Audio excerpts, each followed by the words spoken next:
You ask Tiger to solve. This deals with linear equations with one unknown. The final result is p equals -4/7. Let's solve it step by step. Simplify the expression. Group like terms. Simplify the arithmetic.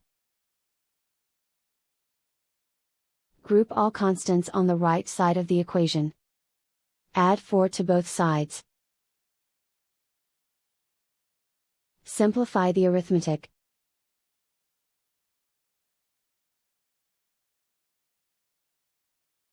Isolate the p. Divide both sides by -7. Cancel out the negatives. Simplify the fraction. Move the negative sign from the denominator to the numerator.